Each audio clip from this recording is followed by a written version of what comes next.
Caution. Dilarang keras melakukan plagiat dalam bentuk apapun. Naskah ini mengandung hak cipta, karya orisinil dari author. Jika ada yang menemukan plagiarisme, mohon segera hubungi akun Instagram @nidaulia0209. Tragedy of Prewedding. Episode 12. Bunuh diri. Diki dan kedua orang tua Citra segera melaporkan kejadian itu pada perawat yang berjaga. Mereka pun sangat terkejut mendengar pernyataan tersebut. Suster, pasien atas nama Citra di ruangan nomor 05 kok tidak ada ya? Apa suster sempat melihat dia keluar dari kamarnya? Tanya Diki. Oh ya, kami tidak melihat satupun pasien yang keluar dari kamarnya, ujar perawat itu. Kemudian beberapa perawat itu memasuki kamar rawat Citra, memastikan kembali bahwa gadis itu memang tidak ada di tempat itu. Kalau begitu mari ikut saya. Kita akan mengecek CCTV di lantai VVIP ini. Dengan begitu kita akan segera mengetahui apa yang terjadi dengan pasien. Perawat ini mengajak Diki, Hendro dan Hana untuk melihat rekaman CCTV. Sementara itu di lain tempat, Citra saat ini sudah berada di sebuah jembatan yang di bawahnya terdapat sungai yang mengalir begitu deras. Tak ada siapa-siapa di tempat itu. Jalanan di sana pun begitu sunyi. Tidak ada lalu lalang kendaraan sejauh mata memandang. Gadis itu terlihat sangat kacau sambil berdiri di tepi jembatan. Ia terus menitikkan air mata dan menatap ke arah sungai di bawah sana. Sangat hening di tengah malam yang pekat itu. Hembusan angin bertiup kencang, menciptakan suara dari dedaunan yang saling bergesekan, serta suara derasnya air sungai yang mengalir di bawah sana. Gadis itu perlahan semakin dekat dengan pagar pembatas jembatan itu, berdiri di baliknya dengan tatapan yang kosong. Dalam benaknya hanya ada bayang-bayang kepingan mimpi, saat melihat kekasihnya dilemparkan begitu saja ke dasar sungai. Gak ada gunanya lagi aku hidup. Lelaki yang selama ini aku cintai, pergi gitu aja meninggalkan aku. Mas Adnan tunggu aku akan menyusulmu di alam sana, ucap Citra dengan begitu lirih. Sosok lelaki taman berjas hitam itu tiba-tiba hadir di sebelah gadis itu. Ia begitu terkejut melihat Citra akan melakukan hal yang sangat berbahaya untuk nyawanya. Meski hal itu memang sengaja ia lakukan. Citra, jangan lakukan itu sayang. Sadarlah, kamu gak boleh melakukan hal ini. Adnan terus berucap dengan raut wajahnya yang begitu cemas, melihat detik-detik gadis itu akan terjun bebas. Namun, ucapannya tentu saja tak didengar oleh gadis itu. Membuat sosok lelaki tampan itu semakin gusar. Walaupun ia telah berada dalam dimensi lain, tetapi sosok Anan pun menyadari satu hal. Ia dan Citra tidak akan bisa bertemu dengan cara seperti itu. Citra, tolong jangan lakukan ini. Kamu gak akan bertemu aku kalau kamu melakukan hal bodoh seperti ini. Citra. Adnan terus berteriak. Sedangkan gadis itu perlahan mengangkat kakinya, menaiki pagar pembatas itu. Ia sudah seperti kehilangan jiwanya. Melupakan hakikatnya untuk mensyukuri nikmat hidup dalam keadaan buruk sekalipun. Kesedihan dan duka mendalam yang dirasakan, telah mengikis habis akal sehatnya untuk bisa tetap melanjutkan hidup. Kepergian calon suaminya itu seperti membawa separuh jiwanya pergi. Tunggu aku Mas Adnan. Sebentar lagi kita akan bertemu, ucap Citra dengan sebuah senyuman getir di wajahnya yang sangat pucat pasi, serta sorot matanya yang begitu kosong dan sendu. Citra, jangan lakukan itu. Aku mohon, hentikan ini semua. Teriak Adnan yang terus memohon agar gadis itu tidak melakukan aksi nekatnya. Sosok lelaki tampan itu benar-benar kebingungan saat ini. Tempat itu sangatlah sepi, tak terlihat satu orang pun di jembatan ini.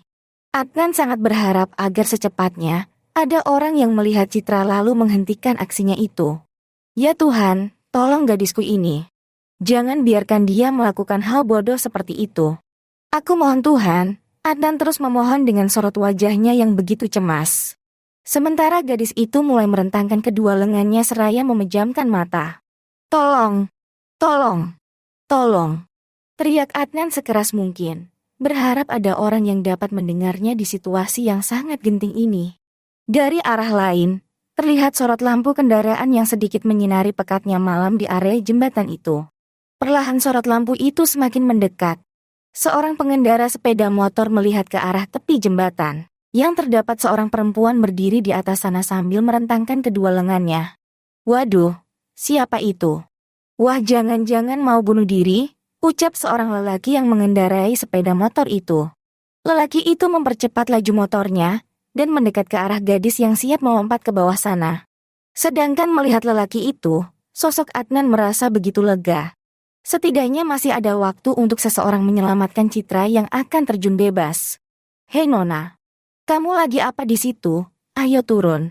Teriak lelaki itu yang tidak digubris sama sekali oleh Citra. Aduh, gak beres nih. Manusia bukan si dia. Atau jangan-jangan perempuan itu hantu. Ucap lelaki itu yang tampak termangu. Citra tidak memperdulikan ucapan dari lelaki yang sedang berdiri di bawahnya itu. Ia tetap memejamkan mata dan mulai menjatuhkan tubuhnya. Sedangkan lelaki itu dengan cepat meraih tangan Citra hingga membuat gadis itu masih tergantung di tepi jembatan. "Lepas.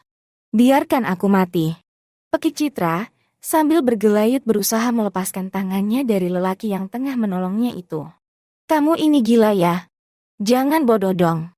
Masa kamu mau mati dengan cara yang sangat konyol ini?" Ujar lelaki itu sambil terus berusaha menarik tubuh gadis itu. Tetapi terasa sangat berat saat Citra terus memberontak. Goncangan yang kencang itu hampir saja membuat lelaki itu kehabisan tenaga untuk menarik gadis itu kembali ke tepian. Tapi ia tidak menyerah. Ia terus berusaha agar berhasil menyelamatkan gadis malang itu. "Lepasin aku. Aku mau menyusul calon suamiku. Dia sedang menunggu aku di bawah sana," ucap Citra dengan suaranya yang memekik. "Kamu ini ternyata benar-benar gila. Kamu gak akan bertemu siapa-siapa setelah melakukan itu semua. Dasar bodoh." Sekuat tenaga lelaki itu menarik Citra, dan akhirnya ia berhasil membawa gadis itu kembali ke atas jembatan. Melihat itu, sosok Adnan merasa sangat lega. Tak henti-hentinya ia berucap syukur, karena gadis yang dicintainya bisa diselamatkan. "Terima kasih Tuhan, terima kasih," ucap sosok Adnan. "Hei, kenapa kamu melakukan ini? Aku mau mati. Aku mau bertemu calon suamiku," jerit Citra sambil memukul-mukul lelaki itu. "Harusnya kamu bersyukur karena sudah aku tolong. Apa enaknya mati dengan cara begitu ha?" Sahut lelaki itu dengan napasnya yang terengah-engah. "Aku mau bertemu calon suamiku," ucap Citra yang kembali melangkah ke arah sisi pagar jembatan itu. Tapi dengan cepat lelaki itu kembali meraih tangan Citra. Nona, jangan nekat dong," ucap lelaki itu. Sedangkan Citra langsung memberontak memohon agar tidak dicegah lagi oleh lelaki itu. "Lepas. Biarkan aku mati. Mas Adnan tunggu aku." Gadis itu terus berteriak sekencang mungkin. Tetapi lelaki itu sekuat tenaga tak akan melepaskan cengkraman tangannya. Citra semakin histeris.